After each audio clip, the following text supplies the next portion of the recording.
Bismillahirrahmanirrahim. Assalamualaikum warahmatullahi wabarakatuh. Alhamdulillah wa nusalli ala Rasulillah. Bismillahirrahmanirrahim wa alaihi natawakkal. Rabbi israh li sadri wa yassir li amri wahlul 'uqdatam min lisani yafqahu qawli. Ya Fattah ya Alim, nasr minallah wa fatahun qarib. Kita di pagi ini yang lihatnya pagi ya. Kita tetap membaca kitab Al-Wafi Syarahnya Arba'in Nawawi. Sebelum kita mengkaji kitab ini, alangkah baiknya kita menghadiahkan Fatihah. Menurut 3 madhab itu sampai, walaupun 1 madhab tidak sampai, sehingga kita bacakan Fatihah. Satu, yang pertama untuk Imam Nawawi, yang kedua untuk yang mensyarah kitab ini yaitu Dr. Mustafa Al-Bugha, kemudian Dr. Muhyiddin Al-Mustawa. Lahumul Fatihah. Bismillahirrahmanirrahim. Alhamdulillahirabbil alamin arrahmanirrahim maliki yaumiddin. Iyyaka na'budu wa iyyaka nasta'in ihdinas siratal mustaqim siratal ladzina an'amta 'alaihim ghairil maghdubi 'alaihim waladdallin. Amin. Baik. Insyaallah kita akan mengaji kitab ini yaitu hadis yang kelima. Ibtal wal munkarat wal bid'ah wal bid'ah.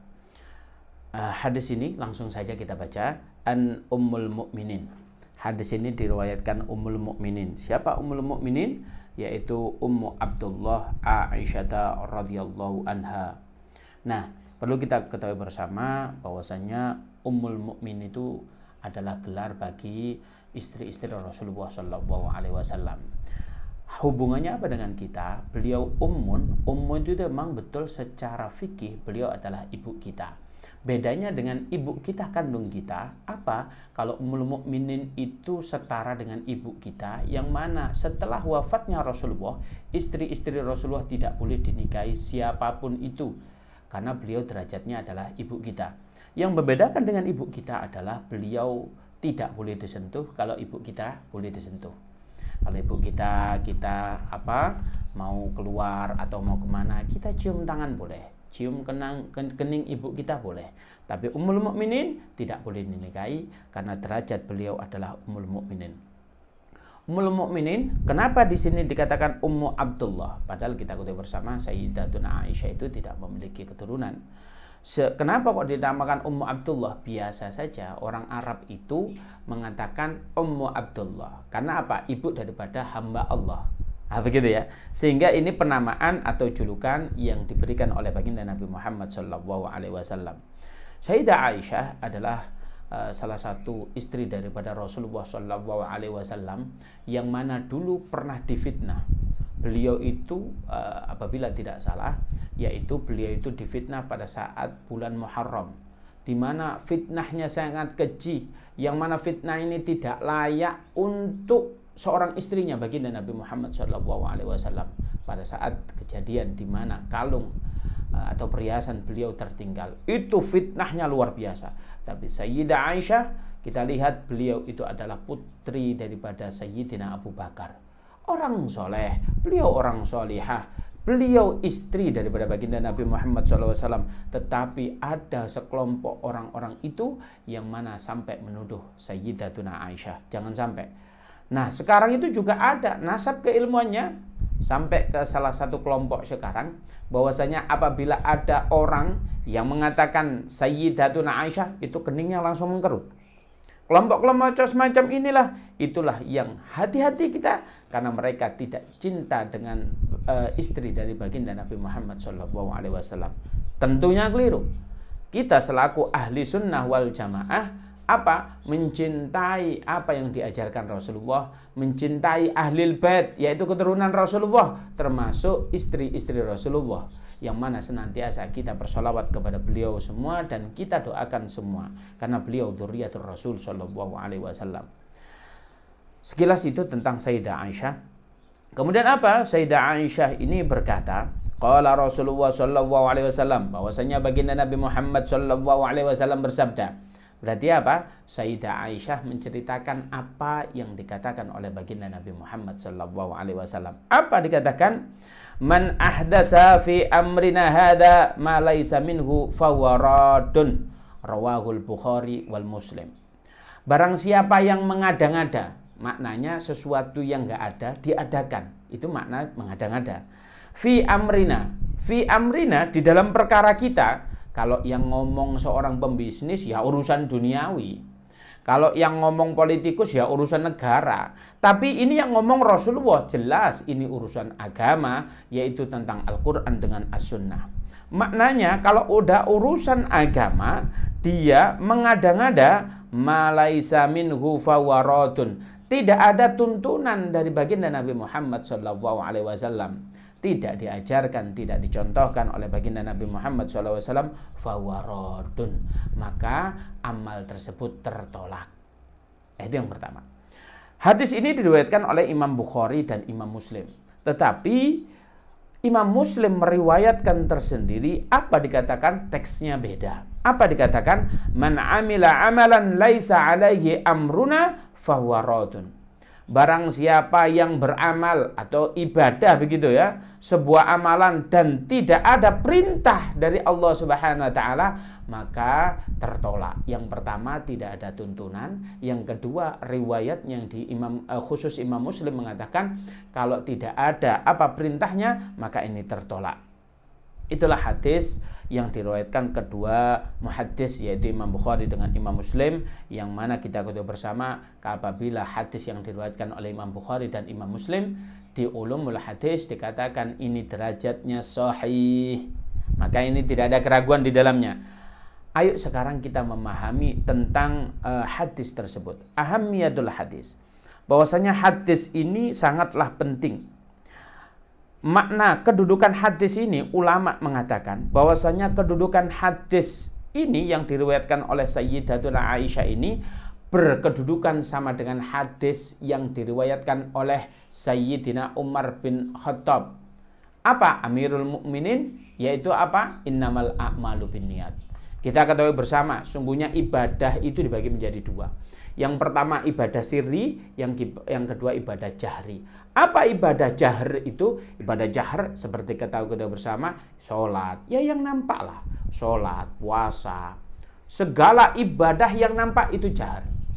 Tapi orang biasanya tanpa memperhitungkan ibadah sirri. Padahal ibadah sirri itu adalah ibadah yang menentukan kesuksesan dari ibadah jahr itu tadi. Loh, apa ibadah sirri? Di antaranya adalah niat. Kita ambil contoh, sholat. Kalau salah niat, ya tidak diterima oleh Allah. Oleh karena itu ibadah jahr dan ibadah sirri ini harus bersinambungan. Jangan sampai kita ibadah jahr tapi ibadah sirrinya tidak lakukan. Contoh, saya menganalogikan. Rumah ini seandainya ada rumah. Saya contohkan, saya memiliki rumah. Rumah ini saya jual. Murah saja, 50 juta. Padahal pasarannya seandainya 500 juta begitu. Orang apa? Berbondong-bondong beli. Tapi saya katakan, mohon maaf, tapi ini nggak ada sertifikatnya. Gimana? Kira-kira ada yang beli nggak? Nggak ada yang mau. Nggak ada suratnya. Jangan-jangan sudah beli sama saya 3 hari, ada yang punya asli yang bawa sertifikat. Kita diusir dong. Begitu juga amal kita, apabila kita tidak sertifikatkan amal kita, maka nanti tatkala kita di padang mahsyar, kita berbondong-bondong membawa amal kita, ditimbang, ternyata 0. Ya Allah, mana ibadahku? Kamu nggak mensertifikatkannya. Amal itu butuh disertifikatkan. Lalu dengan cara apa mensertifikasi amal kita? Yaitu dengan cara niat karena Allah Subhanahu wa taala. Dengan cara apa? Mudah sekali, yaitu bismillahirrahmanirrahim. Bahkan niat dengan menggunakan bismillah itu kata baginda Nabi Muhammad SAW, kullu amrin dibalin la yubda bi bismillah fahuwa abtar. Setiap perkara, apa saja perkaranya, tidak engkau mulai dengan bismillah, fahuwa abtar, maka amalan tersebut itu abtar. Apa itu abtar? Artinya adalah maqtu'. Apa itu maqtu'? Terputus. Apa yang terputus? Barokahnya. Nggak ada barokah sama sekali. Bahkan ayam itu halal. Kalau kita sembelih nggak pakai bismillah, jadi haram. Maknanya, ayo segala sesuatu kita niatkan ibadah kepada Allah Subhanahu wa taala. Seorang laki-laki contohnya keluar menjemput rezekinya Allah dengan cara mencari ma'isyah yang sangat luar biasa, kerja, panas-panasan, nggak pakai bismillah, maka nggak dihitung ibadah. Ya eman, kita dagang keluar kota, dagang luar biasa, Kalau kita ibadah enak, laku ibadah, nggak laku juga ibadah. Oleh karena itu, ayo kita pandai-pandai setiap keluar rumah kita mengucapkan Bismillahirrahmanirrahim. Agar supaya apa? Apa tujuan kita itu berkah. Yang kedua, apa yang kita cari harus kita pasrahkan kepada Allah. Maknanya kita dapat atau enggak, ya sudah, itu terserah Allah. Kalau kita sudah pasrahkan kan enak. Contoh, saya punya toko. Ini saya pasrahkan ke karyawan saya. Kalau saya pulang, itu saja sudah beres. Tapi kalau sesuatu kita pasrahkan ke Allah, mungkin nggak beres. Ya jelas beres. Kita pasrahkan ke manusia aja beres. Kalau kita pasrahkan ke Allah, jelas beres. Maknanya apapun hasilnya, itu sudah sesuai kehendak Allah. Oleh karena itu kalau kita mau kerja, bisnis, mau apa, ayo kita niatkan. Dengan cara apa? Bismillahi tawakkaltu ala Allah, la haula wa la quwata illa billah. Aku niat ibadah karena engkau kerjain ya Allah. Dan aku pasrahkan seluruhnya hasilnya. Kemudian ditambahi tidak ada kekuatan yang bersumber kecuali engkau yang memiliki ya Allah. Indah sekali. Sudah kerjaan kita berkah. Kemudian kerjaan kita dihitung ibadah. Enak, double-double manfaatnya. Oleh karena itu, ayo kita sertifikasi amal kita dengan cara yaitu tadi memadukan ibadah jahar dengan ibadah sir. Nah, ibadah ini, hadis ini dikatakan oleh ulama, kata Imam Nawawi mengatakan hadis ini tadi disetarakan yaitu dengan hadis innamal a'malu binniyat. Yang mana niat tadi modelnya begitu, modelnya sangat luar biasa. Bahkan dulu hijrahnya Rasulullah SAW, yang mana hijrah itu pahalanya sangat gede. Saking gedenya, tidak terbatas, gede sekali. Tetapi ada di antara mereka yang hijrah karena perempuan. Maka kata baginda Nabi, ya hijrahnya cuma dapat cewek saja. Ada loh yang hijrah urusan duniawi, perkara bisnis aja. Ya sudah, hijrahnya dapat apa? Ya duniawi saja. Tapi bayangkan hijrah yang begitu berat itu tadi. Gimana nggak berat? Orang yang punya sawah puluhan ratusan hektar ditinggal.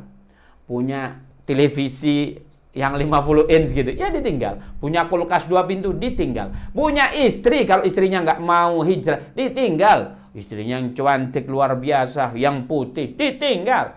Berat, iya.